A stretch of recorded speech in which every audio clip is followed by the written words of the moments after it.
नमस्कार फ्रेंड्स, मी नेहास किचन मराठीमध्ये तुम्हा सगळ्यांचं खूप खूप खूप मनापासून स्वागत आहे। आज आपण वेगळी रेसिपी बघणार आहोत। सगळ्यांना आवडते अशी अवघ्या 5 मिनिटात बनणारी पॉपकॉर्न रेसिपी बघू शकतात फ्रेंड्स। खूप सुंदर होतात हे पॉपकॉर्न, खायला पण खूप छान लागतात। चला तर मग सुरुवात करूया आजच्या व्हिडिओला।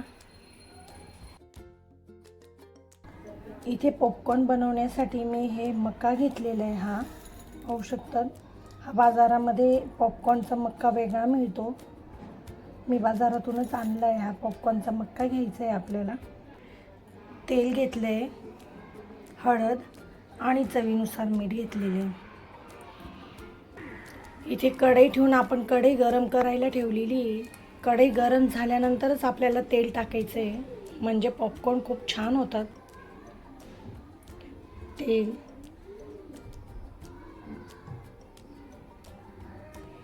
इथं तेल छान तापलं गेलेली। इथं आता आपण मक्का टाकून घेणार आहोत।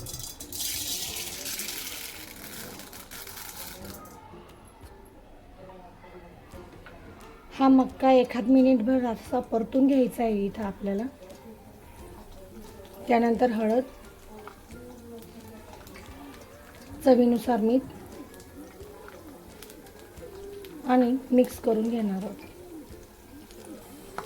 मस्त असं मिक्स करून घेणार आहोत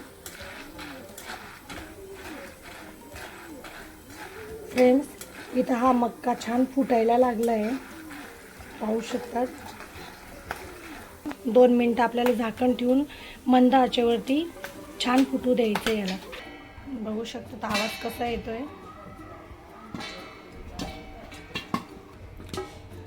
इथे हा जोपर्यंत आवाज येतोय आपल्याला तोपर्यंत हे झाकण काढायचं नाही आहे।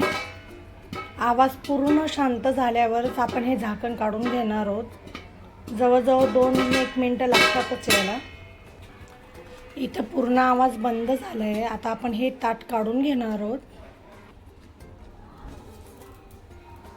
वाव, बघू शकतात फ्रेंड्स, खूप छान असे पॉपकॉर्न झालेले आहेत। रंग पण खूप सुंदर आला आहे, पाहू शकतात फ्रेंड्स। आपण इथे अर्धी वाटी पण मका घेतलेला नव्हता, तरी पण अशी कढई भरून आलेले आहे पॉपकॉर्न। फ्रेंड्स, मुलांच्या छोट्या भुकेसाठी तुम्ही असे हे पॉपकॉर्न त्यांना बनवून देऊ शकतात। अवघ्या 2 मिनिटात बनतात, पाहू शकतात। खूप सुंदरही लागतात, कलर पण खूप छान आलेला आहे। तर फ्रेंड्स, तुम्हाला ही साधी सोपी पॉपकॉर्न रेसिपी कशी वाटली नक्की सांगा। व्हिडिओ आवडला असेल तर अर्थातच लाईक अँड सबस्क्राईब करायला विसरू नका। Thank you guys for watching my channel. Bye bye.